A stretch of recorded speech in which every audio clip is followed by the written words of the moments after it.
Hello and welcome to Ruby's podcast. I am Ruby Alice and I'm happy to meet you once again with yet another English podcast. As I had mentioned earlier in my previous podcast about presenting a new segment each week, today you will get to listen to the letter talks. In today's talk, we'll be focusing on the letter B. The same talk will be made available as a Tamil podcast very soon. I hope you had listened to my previous talk in the same series titled 5 A's of Stress Management. If not, please click on the link given below in the description box and take a listen. Before we begin, I urge you to listen to the entire talk and share your comments. And I'd be happy if you share this talk with others too. And if you are a first-time listener, please hit the subscribe button. Thank you. Well, let's look at the 5 B's that deem are very important to us. The first B that we're going to focus on is being. Being means not merely existing, it means living consciously. Out of the many meanings given by the dictionaries, I like to choose the one in the verb form, that is, be present. This meaning helps us to live in the present, not in the past or in the future. And to live in the present, we must consciously choose our essence. And for that, we have to consider all our strengths, weaknesses, potential, and limitations and define the essence of ourselves. If we ignore this part, then we fall into the existing category. We merely exist without much life. Existence precedes essence. So I hope you understand the difference between the two.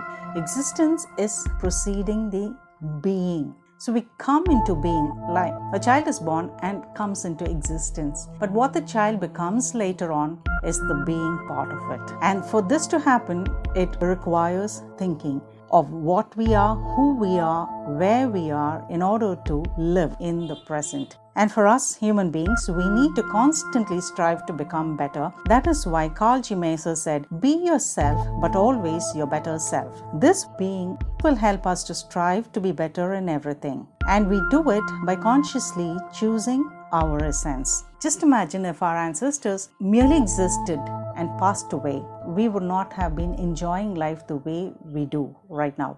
Because they started thinking, because they wanted to become better, we are experiencing this kind of comfortable life. So let us always start living in the present or being in the present. Make the present better with our thoughts, with our resourcefulness, with everything that are available to us. And remember, being helps us to focus on the present and not sulk over past mistakes. Being helps us to accept ourselves with our fortitude and vulnerability. Being helps us to embrace life with its boons and banes. And finally, being helps us to live a more satisfied life. The second B that we're going to focus on is belonging. Once we have passed the being state or identifying our essence, we need to move to the next state of belonging. Belonging is considered as a basic emotional need. And when this basic need is refused, it leads to despair and confusion and causes a whole lot of physical, mental and behavioral problems. According to Mother Teresa, loneliness and the feeling of being unwanted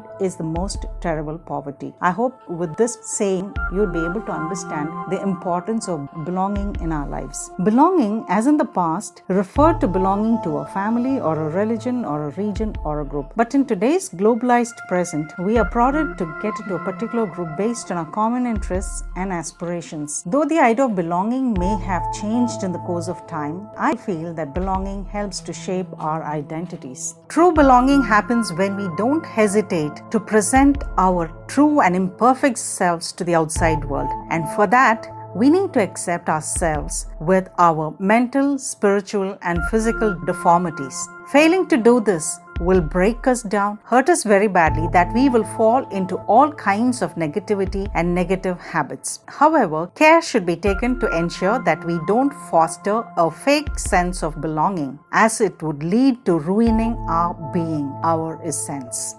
And the third B that we're going to focus on is becoming. Once we have identified our essence and belong to a group with similar interests and aspirations, we should focus on becoming. And to me, becoming means to change or grow or evolve. Changing or evolving happens when we are faced with challenges and limitations. If mankind has progressed thus far, it is due to this process of becoming. As a caterpillar evolves into a butterfly after a painful process, we become better after overcoming all our challenges. However, it must be noted that this B of becoming is not easy and it takes a long time. But with consistent, persistent, and conscious effort, becoming or evolving is possible. Of this concept of becoming, Michelle Obama says it is a forward motion, a means of evolving. So let us focus or consciously choose to evolve a better person, a better society, and better people. And since human life is a continuum, every individual, society, and age must aspire to evolve. And for us to become better, we must observe with keen eyes, be grateful for all the goodness that is around us. For someone who is seeking to becoming better, I would say, firstly, learn to treat yourself kindly. Increase your disposition to learn from past successes and failures. Don't get influenced by negativity. Be happy for others and celebrate their successes too. Cherish and nurture your relationships. No matter what the world has thrown at you, it is important to become a better person, to feel good about yourself. While you are trying to evolve into a better self, try not to compete with others around, but instead your own past self. And believe that if you can be certain of change, it has definitely got to be from within you. And the fourth B is believing, which means to have faith or confidence or trust. And believing does not involve seeing proof. Just like we believe that every seed has the potential to become a tree. The quality of believing in ourselves helps us to achieve more with limited resources, makes us get out of our comfort zones, makes us see the endless possibilities even while facing insurmountable challenges. Countless life stories in business, sports, and education have proven that believing propels the highest levels of achievement. Believing creates a vision, strengthens the will, improves resilience. I was impressed by this quotation that said, "It doesn't matter if thousands of people believe in you unless you believe in you." And now turning to believing in others. When we believe in others, it will help them to reach their goals, encourage them when they lose hope, will help them see the wide choices available. An example of believing in others, especially in our children, to make them better is best illustrated by the life story of Nancy Edison, the mother of Thomas Alva Edison, who disagreed with the teacher's view of her son being a stupid and retarded. She chose to tutor him herself, and young Edison saw the possibilities within himself and he rose up to his mother's expectations. Believing in yourself and others is so powerful that it can change almost anything in life and make the world a better place to coexist. When you believe in yourself, do so all the way, unconditionally and undoubtedly. Believing will help you to achieve your dreams despite the hurdles. Believing will help you to see the precious light within yourself and in others, to nullify the darkness around. The fifth B is benevolence. It means having good intentions and showing kindness. Researchers show that people who are benevolent or show kindness benefit a lot than being on the receiving end. The quality of benevolence is required in the present day to alleviate the sufferings and also improve society. Benevolence is like the fountain that waters the earth to propagate life, as the tiniest act of benevolence has a mightiest effect on human lives than anything else. Let us remember, we rise by raising others, and he who stoops above the fallen stands erect. Let us never ever doubt the power of benevolence, which has the potential to extend its noblest touch beyond family, class, nation, and creed to influence the universe itself. Benevolence should not only affect human lives but should also encompass other life forms. Benevolence is the only power that can be trusted to eliminate all that is harmful in the world. All great philosophers would vouch that benevolence will never remain static, but peripatetic, that is, constantly traveling, doing good to wherever it travels. And if you ask me which of the 5 B's is important, I'd simply vote for benevolence, the last B, because it helps us to form our essence or helps us to focus on being.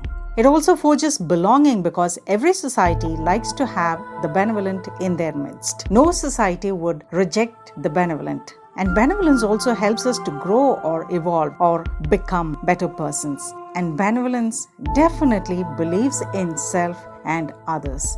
Benevolence shows or encourages others when they have lost hope. Benevolence makes people see the wider choices that are available to people. And so I believe that benevolence can do wonders. Hope you enjoyed this talk. Thank you very much for listening to this. And the title for this talk is The 5 B's for Living a Fuller Life.